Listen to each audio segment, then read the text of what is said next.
Okay, good afternoon, everyone. So, how is the Josh?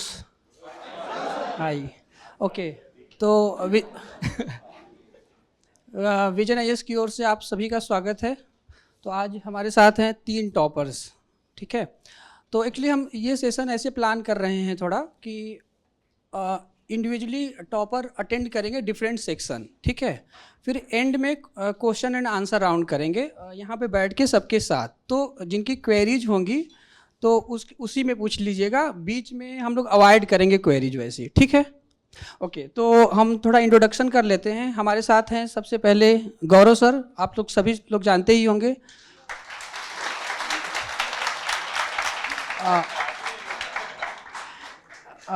उसके बाद है विकास सर, आप लोग भी शायद मिल लिए होंगे सर से। और जतिन सर हैं, जतिन सर शायद पहली बार टॉपर स्टॉक के लिए आए हैं। यूपीएससी 2022 में इन्हें इंडियन रेवेन्यू सर्विस मिला है, ठीक है। बाकी डिटेल ब्रीफ करेंगे अपने बारे में आप इंडिविजुअली। तब तक स्टार्ट करते हैं, ठीक है। ओके, हेलो, आवाज़ सबको क्लियर आ रही है ना? तो कैसे हो आप सब? तो जैसा कि शायद ज़्यादातर लोग तो जानते होंगे, है ना, मेरा नाम विकास गुप्ता है एंड 2022 में इंडियन पुलिस सर्विस जो है वो अलॉट हुई थी मुझे। एंड प्रेजेंटली मैं एक्स्ट्रा ऑर्डिनरी लीव लेकर छुट्टी पर हूँ और फिर से मैंने अटेम्प्ट दिया है आईएएस के लिए। तो होपफुली कुछ ही टाइम बाद मैं आईएएस के रूप में आपसे मुखातिब हूँ, है ना। एंड थोड़ा ब्रीफ में मैं अपनी जर्नी शेयर कर देता हूँ। तो मेरी जर्नी यूपीएससी की वैसे तो जून 2018 में शुरू हुई, जब मैंने क्लासरूम कोर्स ज्वाइन किया था दिल्ली आकर। उसके पहले मैं थोड़ा बहुत कॉलेज के टाइम पे, चूँकि यूट्यूब आ गया था उस टाइम पे, तो वहाँ से जानकारी मैंने इकट्ठा की थी। बट एक साल के गैप के बाद मैंने तैयारी शुरू की थी और मुझे 4th अटेम्प्ट में जो है मेरा पहली बार सिलेक्शन हुआ। उसके पहले 3 बार मैंने मेंस लिए थे बट कभी भी मेंस क्वालिफाई नहीं हुआ था मेरा।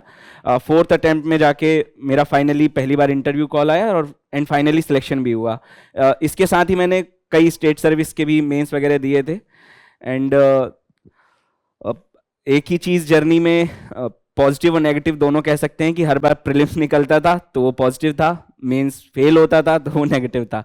तो बराबर उतार चढ़ाव बढ़िया चले हैं, है ना। तो उस पर भी थोड़ा बहुत अपन बात करेंगे। एंड मेनली चूंकि मेरे प्रीलिम्स काफ़ी क्लियर हुए थे तो मैं अपनी प्रीलिम्स की जो स्ट्रेटजी है मेनली वो मैं शेयर करूँगा, है ना। और जो भी डाउट्स वगैरह होंगे तो वो हम सेशन के बाद जिसको भी जो भी डाउट होगा उसके बाद बात कर लेंगे, जिससे सेशन जो है ज़्यादा लंबा ना हो और जो हमारे अदर ऑफिसर्स हैं उनके साथ भी आप इंटरेक्शन कर पाएँ। ठीक है, तो देखो यार, आप लोग में से मोस्टली सब हिंदी मीडियम के ही होंगे, मोस्टली या सभी लगभग हिंदी मीडियम से हो गए, है ना? तो इसमें कितने लोग हैं जो पहली बार अपीयर होंगे या अभी तैयारी शुरू करने वाले हैं? ठीक ठीक। और कितने लोग हैं जिनको 2-3 साल मतलब टाइम हो गया है थोड़ा तैयारी करते हुए? ठीक है, तो मैं दोनों टाइप की स्ट्रेटजी जो है वो शेयर करूंगा, है ना? तो आपको जो, और एक चीज यार याद रखना, जो भी स्ट्रेटजी मैं शेयर कर रहा हूं वो मेरी पर्सनल स्ट्रेटजी है, मुझे उससे फायदा हुआ था, है ना? हो सकता है आप लोगों को फायदा हो ना हो, मतलब वो आपके ऊपर डिपेंड है। तो आप हर टॉपर या जो भी टॉपर्स की आप स्ट्रेटजी सुनिए, आप एक बार खुद को एनालाइज कीजिए कि आप कितने अच्छे से समझ पाते हैं। जैसे कल एक फ्रेंड ने मुझसे क्वेश्चन पूछा था कि भैया आप कितने दिन में कोई बुक कंप्लीट कर लेते हो, मतलब कितने टाइम में पढ़ लेते हो? तो मैंने कहा मैं यार 4-5 दिन में कई बार 200-300-400 पन्ने की बुक जो है वो पढ़ लेता हूँ। तो वो कहता है आपको याद कितना रहता है? मैंने कहा उसमें 10 पन्ने भी याद नहीं रहते मुझे। ठीक है, मतलब ये मेरी स्ट्रेटजी है। मुझे क्या लगता है जब तक मैं रिवाइज नहीं करूंगा मुझे याद नहीं होगा, तो मैं क्या करता हूँ 5-10 दिन में, 5 नहीं 10 दिन हो सकते हैं, है ना, डिपेंड करता है कौन सी बुक पढ़ रहा हूँ, बट मैं क्या करता हूँ, मैं ज्यादा से ज्यादा ट्राई करता हूँ उसको रिवाइज करने का। तो ये मेरी स्ट्रेटजी है। कुछ लोग क्या करते हैं, वही वो 30 दिन लेंगे उस बुक को पढ़ने में, बट उनको याद बहुत ज्यादा रहता है ना? तो ये आपको डिसाइड करना है। ये मतलब एक एग्जाम्पल था कि स्ट्रेटजी जो है हर किसी की डिफरेंट हो सकती है, क्योंकि आप यूपीएससी की तैयारी कर रहे होंगे तो इतना तो आपको समझ में आ ही गया होगा कि हर पर्सन बहुत डिफरेंट है ना? हर किसी की सोच बहुत अलग होती है, तो उस अकॉर्डिंग जो है जो भी आपको स्ट्रेटजी सही लगे वो आप उसको फॉलो कीजिए, है ना? तो प्रीलिम्स के बारे में बेसिक तो आई थिंक सिलेबस सबको पता ही है, ज्यादा तो वैसे सिलेबस कुछ दिया नहीं है ना? प्रीलिम्स में ज्यादा सिलेबस डिफाइंड नहीं है, कुछ बेसिक उन्होंने सब्जेक्ट्स या टॉपिक्स जो हैं वो बस बताए हुए हैं। तो सबसे पहले तो ये है कि जो भी तैयारी शुरू करने वाले हैं नए लोग, है ना, सबसे पहले तो आपके जो भी बेसिक कोर्सेज हैं, बेसिक टॉपिक या सब्जेक्ट्स हैं वो कंप्लीट होने चाहिए, है ना? और कंप्लीट इन द सेंस, आप एक चीज याद रखना, प्रीलिम्स में समझ का बहुत ज्यादा इंपॉर्टेंस है ना? जब तक आप समझेंगे नहीं, जैसे अभी का जो आप ट्रेंड देखेंगे, खासकर जो रिसेंट में प्रीलिम्स हुआ था 2022-23 का, बहुत ही ज्यादा हार्ड था किसी भी पर्सन के लिए, चाहे वो 5 साल से तैयारी कर रहा हो या पहले अटेम्प्ट में, चूंकि ज्यादा जोश होता है तो आदमी बहुत ज्यादा पढ़ता है ना, उसके लिए भी, मतलब हर किसी के लिए बराबर टफ था। तो ऐसे टाइम पे क्या होता है, जब आप समझ विकसित कर चुके होते हो ना सब्जेक्ट की, तो नए क्वेश्चंस भी आते हैं, आप वो भी अटेम्प्ट कर पाते हो बहुत एक्यूरेसी के साथ, है ना? तो इसलिए समझ बहुत ज्यादा इंपॉर्टेंट है। तो सब्जेक्ट जो है वो आपको ऑब्वियसली कंप्लीट करने हैं, जो भी टॉपिक्स हो, और इसके साथ हमेशा याद रखिएगा बुक जो है वो हमेशा एक रेफर करनी है। बुक या कोई भी स्टैंडर्ड जो मटेरियल है वो मैक्सिमम एक से हो सकता है 2 फॉलो करना पड़ जाए, कई बार जरूरत पड़ जाती है, बट ज्यादातर टाइम आपको अवॉइड करना है। कोई भी आप ढंग का एक मटेरियल लो, फॉर एग्जांपल लक्ष्मीकांत हमको पता है पॉलिटी में इंपॉर्टेंट है, तो यार लक्ष्मीकांत में जब सब कुछ दिया हुआ है तो फिर हम अदर बुक्स क्यों पढ़ें? जरूरत नहीं है उस चीज की, है ना? उसकी जगह आप प्रीलिम्स में सबसे अच्छी चीज क्या होती है? Test series. मतलब मेरा प्रीलिम्स का ना पूरा स्ट्रेटजी एक्चुअली में टेस्ट सीरीज पर डिपेंडेंट है, रहा है, और मैं इसलिए उसी पर अभी आऊंगा, तो उस पर भी हम बात करेंगे कैसे नोट्स बनाना है। तो कोई भी आप एक बेसिक स्टैंडर्ड मटेरियल जो होता है वो आप रिफर कीजिए। जनरली प्रीलिम्स मेंस का साथ में होता है ना? कोई भी आप या तो कोचिंग का भी मटेरियल लेंगे या बुक भी देखेंगे लक्ष्मीकांत या अदर बुक्स, तो वो मेंस प्रीलिम्स साथ में कराते हैं, तो वो आप एक रिफर कीजिए। उसके बाद आप क्या कीजिए, मोस्टली आप टेस्ट पर जो है वो आपको रिलाई करना है कि कैसे आप टेस्ट देके जो है अपना कंटेंट रिवाइज करेंगे और उसमें इंप्रूवमेंट करेंगे, है ना? तो जब आपका ये टेस्ट सीरीज कंप्लीट, सॉरी, जो बुक है वो कंप्लीट हो जाए, फिर उसके बाद जैसे हमको पता है कि यूपीएससी का प्रीलिम्स जनरली मई जून में ही होता है ना? बहुत ज्यादा रेयरेस्ट जो केस होते हैं उनको छोड़ दिया जाए तो मई जून में होता है। तो उसके पहले हमें क्या करना है, सब्जेक्ट जो है वो आप दिसंबर या जनवरी तक जो है आप कंप्लीट कर लीजिए, ठीक है? थोड़ा मैं मतलब टाइम फॉर्मेट भी बता देता हूं आपको कि आपको इतने टाइम तक लगभग सब चीजें कंप्लीट कर लेनी है। और प्रीलिम्स के लिए ना 3 से 4 महीने मोर देन सफिशियंट होता है। देखो, करने के लिए तो आप प्रीलिम्स की तैयारी साल भर भी कर सकते हो। खासकर जो लोग प्रीलिम्स फेल होते हैं वो यही करते हैं। वो क्या करते हैं, वो प्रीलिम्स की ही तैयारी करते रहते हैं साल भर, पर उससे होना जाना कुछ नहीं है। आप चाहे 1 साल पढ़ाई करो, चाहे आप 4 महीने पढ़ाई करो, आपका रिजल्ट मोर और लेस सेम ही रहेगा। मतलब ये वही चीज बता रहा हूं फिर से कि मेरा एक्सपीरियंस है, मुझे ऐसा लगता है चाहे आप 4 महीने में प्रीलिम्स की तैयारी करो, चाहे आप 1 साल में प्रीलिम्स की तैयारी करो, नंबर आपके उतने ही आने हैं। ठीक है, तो कोशिश करो कि आप दिसंबर जनवरी तक जो है मेंस का अपना करिए। उसके बाद आप 4 महीने जो है, 4 या 5 महीने, जैसे पहला अटेम्प्ट है तो डर ज्यादा होता है ना। टेस्ट लगाने का जो एक अनुभव है वो भी बहुत कम होता है, तो 4 से 5 महीने भी कर सकते हो, बट 3 से 4 महीने सफिशियंट रहेंगे ना। तो उसमें आपको क्या करना है, आप सबसे पहले, चूंकि आपका सब्जेक्ट एक बार कंप्लीट हो चुका है ना, फिर आप क्या कीजिए, आप सब्जेक्ट वाइज जो है रिवीजन शुरू कीजिए। आप क्या कीजिए, कोई भी एक सब्जेक्ट उठाया, मान लो पॉलिटी उठाया है ना, इसको आपने जल्दी से जल्दी कंप्लीट कर लिया है ना। उसके बाद आपने क्या किया, सेक्शनल टेस्ट लगाए इसके।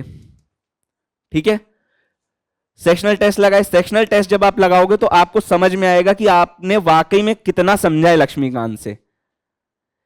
हम क्या करते हैं जनरली, चूंकि मुझे तो यार 4-5 साल हो गए हैं मुखर्जी नगर में रहते हुए, तो मुझे सबकी पता है कि बच्चा कर क्या रहा है। मोस्टली लोग क्या कर रहे हैं, लक्ष्मीकांत ही 10 बार पढ़ रहे हैं। वो सोच रहे हैं टेस्ट क्यों लगाएं जब हमको समझ में आ रहा है। तो जबकि जब आप सेक्शनल टेस्ट करोगे ना, तब आपको पता चलेगा कि लक्ष्मीकांत के जो आपने 10 पन्ने पढ़े थे उसमें से 4 पन्ने भी आपको ढंग से नहीं आते। हम क्या है, बस रिवीजन पे फोकस करते हैं। और ये एक्चुअली में, जैसे मैं आपको सेशन में बता रहा हूं, कई लोग फिर बाद में मुझसे पर्सनली भी पूछते हैं कि सर, लोगों को लगता है सेशन में तो फालतू चीजें बता दी जाती हैं, पर्सनली मुझे शायद कोई खासकर प्रीलिम्स में फेल होने के चांसेस भी ज्यादा होते हैं और होते भी लोग ज्यादा हैं।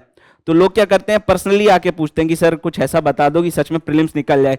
तो मैंने, यार प्रीलिम्स सच में निकल जाए मतलब वो वही चीज है कि जो मैं सेशन में बता रहा हूं वही मैं पर्सनली बताऊंगा आपको।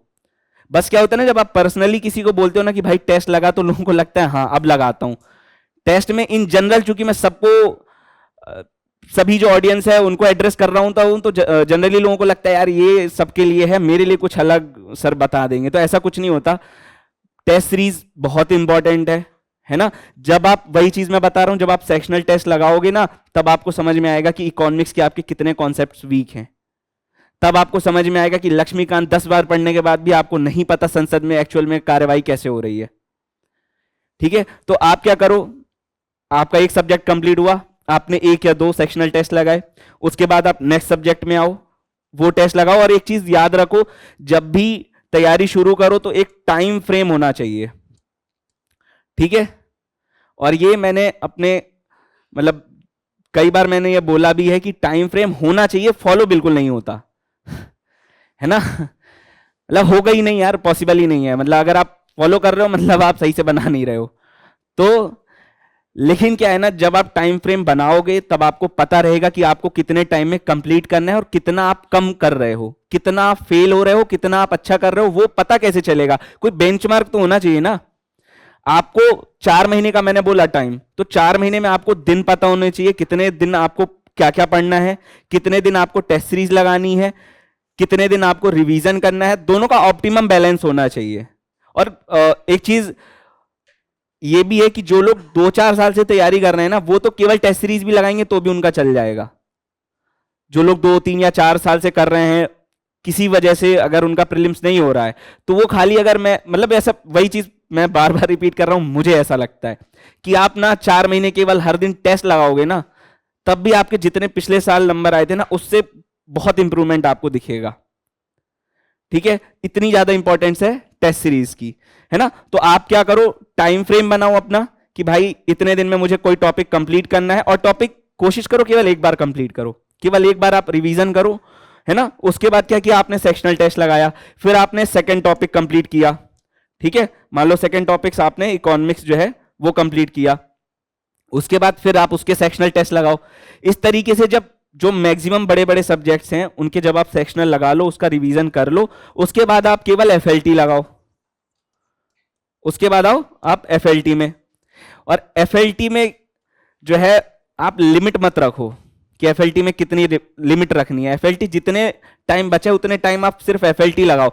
आप ये देखो कि इसमें आप गलत कौन से टॉपिक कर रहे हो, क्योंकि ऑब्वियसली जो टेस्ट सीरीज होती है उसमें कुछ ऐसा हर चीज नई नहीं आएगी। आप देखेंगे ना मोस्टली केसेस में वही की वही चीज रिपीट कर दी जाती है। जैसे अब जैसे मेरे कई दोस्त हैं जो काफी टाइम से तैयारी कर रहे हैं, है ना, तो वो लोग अब अगर नहीं भी पढ़ते हैं ना तब भी उनके टेस्ट में 100-150 से नीचे नहीं आ रहे हैं। 100 आ रहे हैं, 150 तो खैर मुश्किल है, बट एफएलटी में 100-120 आराम से आ रहे हैं। और 100-120 आपको पता होगा जिसने लगाए होंगे, बहुत बड़ी बात होती है।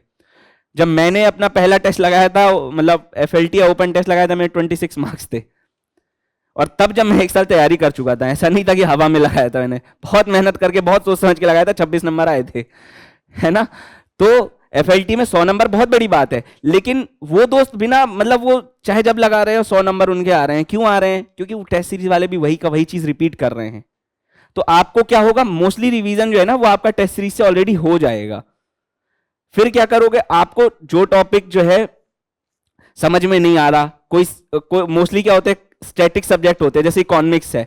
इकोनॉमिक्स में वही मुझे टर्म याद नहीं आ रहे हैं, रेपो रेट या रिवर्स रेपो रेट ही समझ लो आप। जैसे यही है, रिवर्स रेपो रेट और रेपो रेट सुनने में बड़ा इजी लगता है, पढ़ने में भी बड़ा इजी लगता है, लेकिन आप देखेंगे यूपीएससी के क्वेश्चन आप रिवर्स रेपो रेट के गलत कर रहे हैं, है ना। आप ओपन मार्केट ऑपरेशंस होता है ना, ओएमओ होता है, उसके क्वेश्चंस आप गलत कर रहे हैं, जबकि सबसे पहला तो नहीं बट सबसे इंपॉर्टेंट टॉपिक्स में से एक है, और आप बार बार पढ़ रहे हैं, उसके बाद भी आप गलत कर रहे हैं। क्यों गलत कर रहे हैं? क्योंकि आप वो समझ नहीं रहे हैं। आपने बस पढ़ लिया, आपको लगा कि हाँ मुझे रेपो रिवर्स रेपो आता है तो बन जाएगा, बट प्रीलिम्स में समझ बहुत इंपॉर्टेंट है। यूपीएससी करता कुछ नहीं है, केवल चीजों को घुमाता है ना। तो इसलिए मतलब टेस्ट की इंपॉर्टेंस इसलिए मैं बहुत ज्यादा मानता हूं कि आपका जो समझ है ना वो आपको शो करेगा, आपकी वो औकात बताता है एक्चुअली में कि आप सच में कितना पढ़ रहे हो। पढ़ तो आप 4 साल से रहे हो, आप 10 घंटे पढ़ रहे हो, उसमें किसी को कोई डाउट नहीं है, बट आपके पढ़ने का कोई आउटपुट भी तो निकलना चाहिए ना। आपको कुछ तो इंप्रूव करना पड़ेगा। ऑब्वियसली यहां पे कोई ये बताने के लिए तो आए नहीं कि घर जाके हम बता देंगे हम 5 साल यूपीएससी की तैयारी की है। हर किसी को क्या चाहिए? सिलेक्शन, है ना। नहीं तो बिना उसके कोई इज्जत नहीं है। आप 4 साल करो, 8 साल करो, है ना। तो इसलिए टेस्ट सीरीज इंपॉर्टेंट होती है। जब टेस्ट सीरीज के आपके नंबर आते हैं तब आप दूसरे दोस्तों से कंपेयर करते हो, है ना। आपको लगता है कि यार मैंने तो बहुत अच्छा पढ़ा था, मेरे 50 नंबर आ रहे हैं, सामने वाला बंदा कुछ नहीं पढ़ रहा, उसके 80 कैसे आ रहे हैं? क्योंकि उसने तुम्हारे पहले समझा हुआ है उस टॉपिक को, वो उसको रिवाइज नहीं भी कर रहा तब भी उसको आ रहा है। ये चीज आप कहां से समझोगे? ये चीज आप टेस्ट सीरीज से समझोगे। तो ये ओवरऑल मतलब मेरा ये रहता है कि पॉलिटी मतलब कोई भी टॉप सब्जेक्ट आप प्रीलिम्स का जो एक फॉर्मेट होता है ना, मेरा ये जनरल रहता है। जो भी अभी तैयारी शुरू करने वाले हैं वो इस तरीके से कर सकते हैं। जो काफी 2-4 साल से तैयारी कर रहे हैं वो तो केवल बस एक बार पॉलिटी पढ़ो, मतलब पढ़ो क्या, बस पलटा दो, ऐसा लगे कि पढ़ लिया है भले पढ़ो नहीं, और फिर एफएलटी लगाने शुरू करो। ठीक है, जब आप टेस्ट लगाओगे, टेस्ट आप डिफरेंट कोचिंग्स के लगा सकते हो। ओपन टेस्ट बहुत आते हैं, ओपन टेस्ट खासकर बहुत लगाओ, क्योंकि ओपन टेस्ट क्या होता है, फ्री होते हैं तो सभी देते हैं, है ना। तो उससे क्या है, आपको रैंक पता चलेगी, और रैंक से आपको पता चलेगा कि आपके हो सकता है आपके 50 नंबर आए, बट उस टेस्ट में हो सकता है टॉपर के 120 नंबर हो। तो उससे समझ में आता है कि रिलेटिवली कितना ज्यादा टफ टेस्ट था, उसमें आपके 50 नंबर भी बहुत अच्छी चीज है। बट हो सकता है किसी टेस्ट में आपके 100 नंबर भी हो बट आपकी रैंक खराब हो, जो बताएगा कि पेपर ऑलरेडी इजी था, भाई तुमने क्या उखाड़ लिया, तुमने कुछ नहीं किया। तो इसलिए ओपन टेस्ट लगाओ, है ना। और साथ में जो भी सेक्शनल एंड एफएलटी है, जो काफी टाइम से तैयारी कर रहे हैं वो सेक्शनल स्किप कर सकते हो, है ना। फिर बात आती है यार टेस्ट सीरीज को कैसे एनालाइज किया जाए। ठीक है,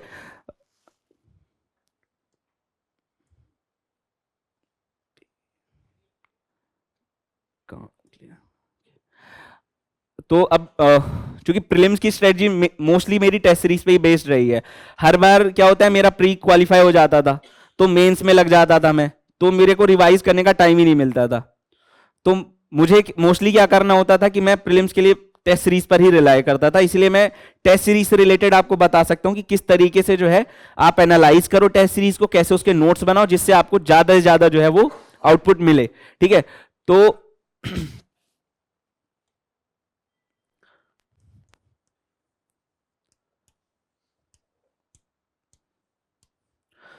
सबसे पहली चीज क्या है टेस्ट सीरीज में कि सॉल्यूशंस को अच्छे से पढ़ो, कम से कम 5 से 6 घंटे दो, है ना। गौरव भाई से तो मेरी बात हो रही थी, वो 8-10 घंटे भी देते थे।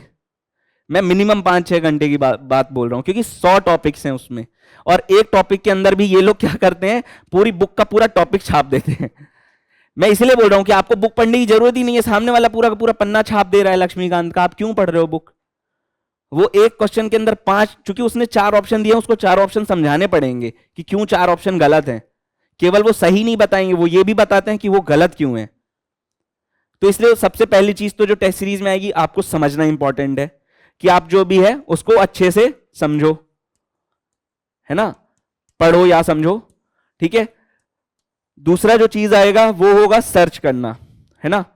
और ये मतलब मुझे ऐसा लगता है बहुत टॉपर्स को ये हेल्प किया है कि आप सर्च करो। या तो हो सकता है कई बार टेस्ट सीरीज के सॉल्यूशन से आपको समझ में ना आए आंसर, तब भी आप सर्च करो। कई बार ऐसा होगा आपको उसी के अंदर कुछ ऐसा टॉपिक मिल जाएगा जो आपको सर्च करना चाहिए, है ना, तो आप उसको सर्च करेंगे। तो इस तरीके कई जगह पे क्या होगा कि कोई आपको नया टॉपिक ही मिल जाएगा कि यार ये टॉपिक मैंने कभी पढ़ा ही नहीं था, उस चीज को आप सर्च कर सकते हैं। तो सर्च करने से आपका क्या है, एक तो डोमेन बढ़ेगा, नॉलेज बढ़ेगा, प्लस इसके साथ क्या होगा, आप जो गैस वर्क होता है ना, वो आप धीरे धीरे इंप्रूव कर पाएंगे। मतलब मुझे ऐसा लगता है प्रीलिम्स में सबसे इंपॉर्टेंट होता है गैस वर्क। गैस वर्क का मतलब ये नहीं होता कि तुक्का, प्योर तुक्का लगाना। गैस वर्क का मतलब होता है कि जो आपने समझ है, आपका दिमाग जो है ना वो बहुत पावरफुल होता है, वो खुद अपना मतलब वो चला रहा है। आप पढ़ो, अगर आपने समझा हुआ है ना, तो दिमाग नए क्वेश्चंस को भी गैस कर लेगा कि नहीं यार इसका आंसर ये होना चाहिए, और आप देखेंगे कि 60 to 70% वो सही भी होता है ना। तो सर्च करना है आपको, ठीक है। थर्ड चीज जो आपको करनी है, जो मैंने बताया था पहले वाले में, कि अगर आपको कोई टॉपिक ऐसा मिलता है जो बार बार आप गलत कर रहे हो, तो आप बुक भी रिफर कर सकते हो, है ना। कि स्टैंडर्ड बुक में जैसे अब वायसराय का कोई क्वेश्चन है ना, अब वायसराय का कोई क्वेश्चन आप गलत कर रहे हो, तो भाई स्पेक्ट्रम में पीछे दिए हुए हैं पूरे वायसराय, आप एक बार पूरा देख लो ना। आप केवल उस वायसराय के क्वेश्चन को क्यों देख रहे हो, आप पूरा स्पेक्ट्रम का जो पीछे दिया हुआ है जिस्ट, वो पूरा पढ़ लो, है ना। तो इस तरीके से आप कर सकते हो। और चौथी चीज जो आएगी वो आएगी नोट मेकिंग। तो मैंने नोट्स बनाए थे, हालांकि रिवीजन तो मैं नहीं कर पाता था इन चीजों का, बट मैंने नोट्स बनाए थे। उससे क्या होता है कि कई चीजें जो रिपीट हो रही होती है ना, और खासकर जिन चीजों में कंपैरिजन करना होता है, वो चीज आप बहुत इजीली याद कर पाते हो। मैं इसका एग्जांपल देता हूं। तो एक अलग कॉपी बना सकते हो प्रीलिम्स के नोट्स की, इसमें केवल प्रीलिम्स के जो स्पेसिफिक टॉपिक्स हैं वो रहेंगे। तो इसमें आप क्या करो, एक तो आप सब्जेक्ट वाइज जो है वो डिवाइड कर दो, इकोनॉमिक्स हो गया, पॉलिटी हो गया, इसका सब्जेक्ट वाइज जो है वो आप डिवाइड कर दो, है ना। जो भी आपको इकोनॉमिक्स का कोई बहुत इंपॉर्टेंट, कई बार होता है कि बुक में कोई जिस लैंग्वेज में लिखा है या सॉल्यूशन में जो लैंग्वेज में लिखा है वो आपको समझ में नहीं आ रहा, है ना। आपने कहीं सर्च किया, आपको समझ में आ गया, तो आप उसको अपनी भाषा में जो है लिख दीजिए, ठीक है। फिर दूसरा तरीका क्या है शॉर्ट नोट्स बनाने का, कि कोई ऐसा टॉपिक आता है जो बार बार रिपीट हो रहा है उसी से रिलेटेड, जैसे डॉल्फिन की गणना हो गई, मतलब मुझे नहीं पता होती है कि नहीं होती, बट जैसे डॉल्फिन के बारे में बोल दिया कि ये 5 साल में हम कैलकुलेट करते हैं कितनी हुई, या हाथी या हम बाघ की जो है वो करते ही हैं, हाथी बाघ की तो करते हैं ना। तो वो हम एक जगह क्यों नहीं लिख लेते कि भाई इसकी 5 साल, इसकी 10 साल, इसकी 15 साल में, तो उससे आपको याद करने में जो है वो आसानी होगी। फॉर एग्जाम्पल, जो वाइल्ड लाइफ प्रोटेक्शन एक्ट है 1972 का ही है ना, अभी शायद अमेंडमेंट हुआ है या नया है, मुझे श्योर नहीं हूं मैं। तो उसमें क्या है, जैसे कई अथॉरिटीज हैं, है ना। एक चीज मुझे बाद में समझ में आई कि इस तरीके से कोई एक्ट यदि बार बार रिपीट होना, तो वो ओरिजिनल एक्ट ही पढ़ डालो एक बार, तो आप थोड़ा उसको, लेकिन बहुत अच्छे से नहीं पढ़ना है, बट एक सरसरी निगाह जो होती है ना, उससे आप पूरा एक्ट देख सकते हो। ये मुझे बाद में रियलाइज हुआ। उसके पहले जो तरीका था मेरा शॉर्ट नोट बनाने का, मैं क्या करता था, इसमें मुझे पता चला, किसी एक टेस्ट में पता चला ये अथॉरिटी है, तो मैंने इसके नीचे ये ऐसा एरो बनाया, ये अथॉरिटी लिख दिया। फिर मुझे पता चला एक अथॉरिटी ये भी है, तो मैंने यहां पे एक और अथॉरिटी का नाम लिख लिया। इससे क्या होगा, मतलब मुझे अलग अलग जगह नहीं लिखना पड़ेगा, है ना। इस तरीके से आप जो है, जैसे कन्वेंशन होते हैं, एनवायरमेंट से रिलेटेड आप कन्वेंशन पढ़ते हो, बेसल कन्वेंशन हो गया, और भी 3-4 कन्वेंशन है, उनको एक जगह लिखो आप कि भाई ये कन्वेंशन जो है एक जगह आपने लिखे, पहला ये लिखा। अब इसमें आपको पता है टेस्ट सीरीज में क्वेश्चन, मतलब आप प्रेडिक्ट कर सकते हो उसमें क्वेश्चन किस टाइप के आते हैं, कि क्या भारत मेंबर है या नहीं है, कन्वेंशन लीगली बाइंडिंग है या नहीं है, भारत ने साइन किया है तो उसको रेक्टिफाई किया है कि नहीं किया है। इसी तरीके से होता है ना टेस्ट सीरीज से ही, लेकिन ये समझ में आएगा, है ना। तो आप क्या करोगे, आपने लिख दिया बेसल कन्वेंशन, साइन किया है, रेक्टिफाई किया है, या जो भी है, लीगली बाइंडिंग है नहीं है, बॉन कन्वेंशन, या इस तरीके के जो भी कन्वेंशन आते हैं।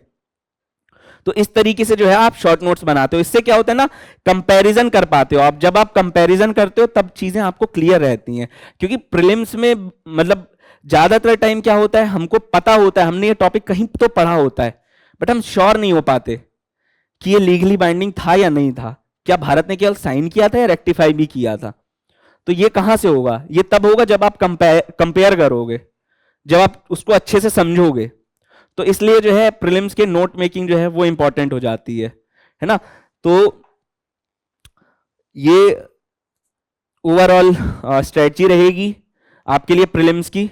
फिर इसके साथ ही दोस्तों से डिस्कशन भी इंपॉर्टेंट है, और दोस्तों से कंपैरिजन इंपॉर्टेंट है। मतलब लड़ नहीं लेना है कि उसके नंबर कम, उसके ज्यादा क्यों आ गए, है ना, उससे दोस्ती खत्म कर दो, ऐसा नहीं करना है। बट आपके मन में कॉम्पिटिटिव स्पिरिट होनी चाहिए। अगर उसके आपसे ज्यादा आए हैं तो आपको ये पता करना चाहिए कि उसके ज्यादा क्यों आए हैं, आप भी मेहनत करो, आप उससे पूछो। लेकिन सामने वाला आपकी हेल्प तब करेगा जब आप जेन्युइन होगे, जब आप उसकी हेल्प करोगे, है ना। हमेशा म्यूचुअली जो दोस्ती होती है ना, वो म्यूचुअली आगे बढ़ती है, कोई एक तरफा हेल्प नहीं करने वाला आपकी, ठीक है। तो इसलिए मतलब कोई भी दोस्त है आपका, आप लोग साथ में टेस्ट लगाओ, देखो कि भाई उसके नंबर क्यों आ रहे हैं, क्यों उसके ज्यादा आ रहे हैं, क्यों उसके कम आ रहे हैं, क्या तुमने अच्छा पढ़ा था, क्या उसने अच्छा पढ़ा था। तुम भी अपने जेन्युइन सजेशन दो, तभी सामने वाला, तुम क्या होता है ना, जब आप खुद से सजेशन देते हो ना कोई अच्छा सा, तो उस पर मोरल ऑब्लिगेशन आ जाता है कि अब उसको भी देना पड़ेगा। उसके मन में चल रहा होता है क्या इसने मुझे, अब वो कुछ अच्छी चीज पढ़ेगा, उसको लगेगा यार उसने मुझे बताया था, मैं भी इसको बताता हूँ यार। मतलब अपने देश में होता है ना, मोरल काफी होते हैं लोग। तो ये होगा जब आप हेल्प करोगे ना, तो सामने वाले को लगेगा कि यार अब इसने मेरी हेल्प की थी यार, मतलब ये मैंने अच्छा टॉपिक पढ़ा है, मैं भी अब ये बताता हूं। तो इस तरीके से जो है, जो आपके कंपेनियन है, जो आपके साथ वाले लोग हैं, वो आपकी हेल्प कर सकते हैं, और दोनों जो है ग्रो कर सकते हो एक साथ, ठीक है। तो ये रही यार प्रीलिम्स की ओवरऑल स्ट्रेटजी अपनी। इसके साथ एक अब सी सेट पे बात कर लेते हैं, ठीक है। सी सेट काफी टफ हो गया है, खासकर अब रिसेंट टाइम में तो बहुत ज्यादा टफ हो गया है। तो इस पे बात कर लेते हैं। तो सबसे पहले तो इसमें थोड़ा कह सकते हैं मुझे एडवांटेज था सी सेट में, क्योंकि मैं मैथ्स बैकग्राउंड से था, है ना। तो इंजीनियर हूं मैं, और पहले भी थोड़ा मैथ्स वगैरह में इंटरेस्ट था, तो मतलब कॉन्सेप्ट क्लियर थे, बेसिक जो होता है ना, बेसिक वो क्लियर थे। तो इसीलिए मुझे ज्यादा एक तो मेहनत करने की जरूरत नहीं पड़ी। लेकिन दूसरी चीज क्या है जो आप सबको हेल्प करेगी, वो ये है कि मैंने इसमें बहुत ज्यादा मेहनत नहीं की है। तो मेरी जो स्ट्रेटजी रही है वो सिंपल रही है, और उसके बाद मतलब सब क्लियर हो गए हैं, 5 अटेम्प्ट अभी तक जो है प्रीलिम्स में सी सेट जो है वो क्वालिफाई हुआ है। तो सी सेट में आपको सबसे पहले तो ये याद रखना है कि आपको हर सेक्शन जो है वो कंप्लीट नहीं, हर सेक्शन अटेम्प्ट करना है, ठीक है। ये चीज आप बिल्कुल मंत्रा होना चाहिए हर किसी का, कि आपको हर सेक्शन जो है वो अटेम्प्ट करना है। अब इसके आपको मतलब मैं बता रहा हूं ना, ढेरों एग्जाम्पल मिलेंगे जहां सामने वाला क्या कर रहा है, एनआईटी या आईआईटी का है, उसको लगता है मैं केवल मैथ्स से पास हो जाऊंगा, फिर वो फेल हो जाता है, ठीक है। इसके मतलब अनगिनत एग्जाम्पल्स हैं, ठीक है। आर्ट्स वाले कई लोग क्या सोचते हैं कि हम केवल कॉम्प्रिहेंशन करेंगे, हम केवल वो जो गद्यांश या जो भी होता है उसको करेंगे और हम क्वालिफाई कर जाएंगे, तो ये पॉसिबल नहीं है। हर किसी को हर कुछ अटेम्प्ट करना पड़ेगा, बट आपकी स्ट्रेंथ के अकॉर्डिंग आप कम ज्यादा करोगे। जिसका आर्ट्स बैकग्राउंड है वो ऑब्वियस सी बात है कि कॉम्प्रिहेंशन पे ज्यादा फोकस करेगा, है ना, या जिसका मैथ्स बैकग्राउंड है वो ऑब्वियस सी बात है मैथ्स पर ज्यादा फोकस करेगा। बट अदर जो सेक्शन है वो भी आपको करने पड़ेंगे, खासकर अगर आप 23 का अटेम्प्ट जो प्रीलिम्स हुआ था वो देखोगे तो बहुत मुझे लगता है रेयरेस्ट ऑफ रेयर कोई पर्सन होगा जिसने केवल मैथ्स से क्वालिफाई किया होगा। होंगे नो डाउट, हमारे देश में बहुत इंटेलिजेंट लोग हैं, है ना, कमी नहीं है ज्ञान मतलब टैलेंटेड लोगों की, तो वो लोग निकाल रहे हैं भाई केवल मैथ्स पढ़ के। बट जितने लोगों को मैं जानता हूं मोस्टली जो है वो फेल हुए हैं कि यदि उन्हें मैथ्स बस किया है या कॉम्प्रिहेंशन बस किया है। तो अगर आप मैथ्स बस कर रहे हो तो भी प्रॉब्लम है, कॉम्प्रिहेंशन बस कर रहे हो तो भी प्रॉब्लम है। तो आप क्या करो, बेसिक्स जो होते हैं ना, खासकर जो आर्ट्स बैकग्राउंड से हो, वो बेसिक जो है वो मजबूत करो अपना। कोई आप कोचिंग क्लासेस ज्वाइन कर सकते हो, क्योंकि यार देखो सीसेट में हम रिस्क नहीं ले सकते। बोलना आसान होता है कि बुक से पढ़ के हो जाता है, मतलब मैंने तो हालांकि बुक बस पढ़ी थी, आर.एस. अग्रवाल काफी फेमस बुक है ना, तो मैंने चूंकि मेरा बैकग्राउंड है, मुझे बहुत ज्यादा एक्स्ट्रा एफर्ट नहीं डालने पड़े थे, मैं नॉर्मल थोड़ा बहुत पढ़ के मुझे थोड़ा बहुत मैथ्स आ गई थी, तो उतने से मैंने कुछ क्वेश्चंस कर लिए। ठीक है, तो आप लोग क्या कर सकते हो, अगर आपका बेसिक स्ट्रांग है तो आप भी कोई भी बुक जो है उसको पढ़ के मतलब केवल रिवीजन कर लो, क्योंकि लाभ हानि प्रॉफिट लॉस सबको पता ही होता है, सबने पढ़ा होता है पहले, बट वो भूल जाता है ना, तो वो आप कर सकते हो कि आप एक बार रिवाइज कर लो। उसके बाद जो है यदि आपका कोई बैकग्राउंड नहीं रहा है तो थोड़ा आप बेसिक अपने सुधार लो यूट्यूब के माध्यम से। यूट्यूब पे भी कई लोग जो हैं आजकल काफी अच्छे से पढ़ा रहे हैं, तो वो भी फॉलो कर सकते हो। टेलीग्राम पे कुछ चैनल्स बने हुए हैं, या तो वो फॉलो कर सकते हो या फिर कोई कोचिंग क्लास जो है वो ज्वाइन कर सकते हो, डिपेंडिंग ऑन योर एबिलिटी और जो भी आपकी फाइनेंशियल बैकअप है उसके अकॉर्डिंग। ठीक है, फिर इसके साथ क्या है, दूसरी इंपॉर्टेंट चीज आ जाती है इसमें यार, पीवाईक्यू की।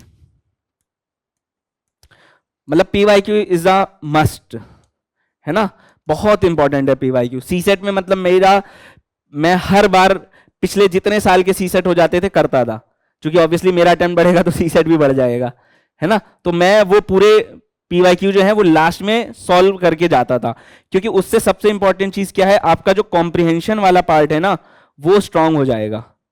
क्योंकि अगर आपने प्रीवियस ईयर के क्वेश्चंस देखे होंगे, कॉम्प्रिहेंशन भी इतने इजी नहीं होते हैं कि कोई भी आया और मतलब बस देख के क्वेश्चन मतलब गद्यांश देख के केवल क्वेश्चन के आंसर ही तो देने हैं, छुपे हुए नहीं है, वो बहुत ज्यादा माइंड का आपकी एक्सरसाइज होती है उसमें, तब जाके आप जो है वो क्वेश्चंस आप सही करते हो, खासकर कॉम्प्रिहेंशन में। उसको आप हल्के में बिल्कुल नहीं ले सकते।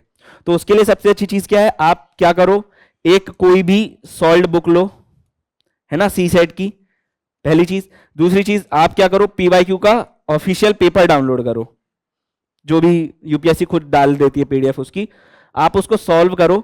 उसके बाद उसकी ऑफिशियल आंसर की भी डाउनलोड करो। ये चीज याद रखना, ऑफिशियल आंसर की, क्योंकि कई बार जो ये सॉल्व्ड बुक है ना, इसमें भी आंसर गलत दिए होते हैं। और ये तो आपने देखा भी होगा, आप कभी भी टेस्ट जब पेपर होते हैं, लोगों ने देखा होगा कोचिंग वालों के आंसर गलत है ना, यूपीएससी का कुछ अलग ही सिस्टम चल रहा है। लेकिन अगर आप प्रीवियस ईयर क्वेश्चंस का एनालिसिस करेंगे तो आप पाएंगे उनका एक सेट पैटर्न है, वो उस हिसाब से आंसर देते हैं, या उस हिसाब से वो जो है आंसर को मानते हैं। आप क्या सोचते हैं इससे उनको फर्क नहीं पड़ता, है ना। यूपीएससी का एक सेट पैटर्न है, वो उस हिसाब से जो है जैसे उसके अंदर यार कई की टर्म्स होते हैं सॉरी मुझे वो याद तो नहीं आ रहे हैं, बट कई की टर्म्स होते हैं, पैसेज के जो क्वेश्चंस होते हैं उसमें की टर्म्स होते हैं, उसको भी आप तभी समझ पाओगे जब आप प्रीवियस ईयर क्वेश्चंस जो है वो सॉल्व करोगे। तो आप पीवाईक्यू सॉल्व करो, ऑफिशियल की और सॉल्व बुक में मिलाओ, जिसमें अलग हो तो उसमें केवल ऑफिशियल आंसर की ही सही है, ये तो सबको पता है। कोचिंग वाला कैसे सही हो जाएगा, हमको तो यूपीएससी देना है ना। तो अगर उसमें सॉल्व में उसका सॉल्यूशन सही दिया है तो आप उससे समझो कि भाई क्यों ये कॉम्प्रिहेंशन में सही है, कोई भी आंसर क्यों सही है। आप देखेंगे कि एक सेट पैटर्न है, और वो आप एक बार समझ गए तो सीसेट में आप कॉम्प्रिहेंशन कर ले जाएंगे। ऐसा नहीं है कि पूरे ही सही हो जाएंगे, but most of the questions जो हैं वो सही हो जाएंगे। खासकर क्या होता है, क्योंकि 27 से 28 क्वेश्चंस आते हैं, तो अगर उसमें 20, 22 या 23 भी सही हो गए तो भी आप मतलब काफी चांसेस हैं कि आप क्लियर कर जाएंगे। लेकिन केवल कॉम्प्रिहेंशन करने से तो नहीं होगा, आपको लास्ट में जो लॉजिकल रीजनिंग आ रही है ना, वो भी अटेम्प्ट करना पड़ेगा। कुछ जो आपके मैथ्स के क्वेश्चंस है वो भी आपको अटेम्प्ट करने पड़ेंगे। तो उसके लिए क्या है, बेसिक स्ट्रांग करो। मैथ्स में तो बेसिक स्ट्रांग करो, लॉजिकल रीजनिंग के लिए तो वही पीवाईक्यू से जो क्वेश्चंस है उससे आपका हो जाएगा। और पीवाईक्यू के साथ आप कुछ जो है टेस्ट के जो भी क्वेश्चंस है, टेस्ट से सब्स्टिट्यूट कर सकते हो, कुछ टेस्ट भी लगाओ, क्योंकि ऑब्वियस सी बात है सीसेट आए बहुत ज़्यादा टाइम नहीं हुआ है, 10-12 ही साल हुए हैं, है ना। तो 10-12 टेस्ट तो कभी भी, मतलब पीवाईक्यू तो कभी भी लग जाएंगे। तो एक्स्ट्रा के लिए क्या करो, आप टेस्ट सीरीज कोई सी भी परचेस करो, है ना। बट टेस्ट सीरीज यहाँ पे पीवाईक्यू का सब्स्टिट्यूट नहीं है, पीवाईक्यू तो लगाने ही है, मतलब ये बिल्कुल श्योर है आपको। जीएस में आप पीवाईक्यू नहीं भी लगाओगे तो चल जाएगा, मतलब लोग लगाते हैं, बहुत सारे टॉपर्स लगाते हैं ना, मैं भी टॉपर स्टॉक सुनता था पिछले साल तक, अब तो नहीं सुनता, बट बहुत सारे टॉपर्स जो हैं वो केवल प्रीवियस ईयर के एनालिसिस द्वारा भी उन्होंने जो जीएस का पार्ट है वो क्रैक किया है। बट मैं जीएस में मुझे नहीं लगा कि उतना इंपॉर्टेंस है पीवाईक्यू का, तो मैं केवल टेस्ट सीरीज पर रिलाई करता था, ठीक है। तो वो आपको देखना है कि आपको किस हिसाब से, मतलब किसकी स्ट्रेटजी फॉलो करनी है, आपका खुद का डिसीजन होना चाहिए ये, है ना। तो ये रहेगी सीसेट की स्ट्रेटजी। और हाँ, एक सबसे इंपॉर्टेंट चीज जो थर्ड है, ये चीज भी बहुत ही इंपॉर्टेंट है कि जो इजी क्वेश्चंस हैं वो छांटते आना चाहिए आपको, आपको पूरे क्वेश्चंस जो हैं वो अटेम्प्ट नहीं करने हैं, है ना। हर क्वेश्चन जो है आपके अटेम्प्ट करने के लिए नहीं बना है, चाहे वो कॉम्प्रिहेंशन वाला हो चाहे वो मैथ्स वाला हो, है ना। आप देखो जैसे मैथ्स में यार अगर 1-2 लाइन का क्वेश्चन है तो ज्यादा चांसेस है कि बन ही जाएगा, है ना। कई बार हो सकता है कि बहुत बड़ा क्वेश्चन हो और इजी हो, बट मोस्टली केसेस में ना मैंने ये देखा है कि बड़े क्वेश्चन है वो टफ ही होते हैं, है ना। तो आप इजी क्वेश्चन को अगर आप छांट गए तो आप आराम से मतलब सीसेट निकाल लेंगे। पिछले साल मैंने टोटल 42 क्वेश्चन अटेम्प्ट किए थे, उतने में मतलब हो गया था सिलेक्शन। क्यों? क्योंकि और 42 क्वेश्चन मैंने किए थे 1.5 घंटे में, है ना। 1.5 आवर्स में मेरे 42 क्वेश्चन हो गए थे और आधे घंटे मुझसे एक क्वेश्चन भी अटेम्प्ट नहीं हुआ था, क्योंकि बाकी सब टफ थे, तुक्के लगाने का कोई मतलब नहीं है, नेगेटिव मार्किंग है। तो अगर आपने इजी क्वेश्चन चूज कर लिए तो आप आसानी से जो है, अब कॉम्प्रिहेंशन में पता है यार कोई क्वेश्चन बहुत ही ज्यादा टफ आ गया, उसमें आप बिल्कुल सोच ही नहीं पा रहे हो, कि कॉम्प्रिहेंशन भी क्वेश्चंस बहुत टफ होते हैं कई बार, तो फिर आप क्या करो, उसको छोड़ दो। बट उसका छोड़ने का मतलब ये नहीं कि 10 क्वेश्चन छोड़ दिए, 27 में कॉम्प्रिहेंशन में 2-4 ही छोड़ो, उससे ज्यादा छोड़ रहे हो तो मुझे लगता है कि आप नुकसान कर रहे हो। कॉम्प्रिहेंशन ज्यादा इजियर पार्ट है ना, तो उसके कम से कम 20-25 क्वेश्चन तो मतलब करने ही चाहिए, ठीक है। और बाकी मैथ्स के इजी क्वेश्चन छांटो, लॉजिकल रीजनिंग के इजी क्वेश्चन छांटो, आराम से सी सेट निकलेगा। क्योंकि मेरा निकला है और मैंने बहुत ज्यादा कोई मेहनत नहीं की, कोई क्लासेस नहीं लिए मैंने, बुक भी केवल फॉर्मूला रिवाइज करने के लिए करता था मैं, है ना। तो इस तरीके से आप जो है, हालांकि अब सीसेट पिछले साल बहुत ज्यादा टफ आया था, पिछले साल तो मतलब मेरी भी हालत खराब हो गई थी, बट फिर भी क्वालिफाई तो हो गया जैसे भी। तो मतलब इस स्ट्रेटजी से काफी चांसेस है कि आप क्वालिफाई कर जाओगे। उसके बाद फिर अगर आपको कोई टॉपर अलग कुछ अच्छा सजेशन देते हैं तो आप उसको भी फॉलो करो, है ना। तो ये यार ओवरऑल यही स्ट्रेटजी रहेगी प्रीलिम्स की, जीएस और सीसेट की। एंड आगे के लिए जो हमारे भाई हैं जतिन भाई, वो आपको गाइड करेंगे मेंस के लिए, जो हमारा सेकंड पार्ट होता है ना। तो फिर बात करते हैं सेशन के, अभी बाद में फिर और बात करेंगे। Thank you.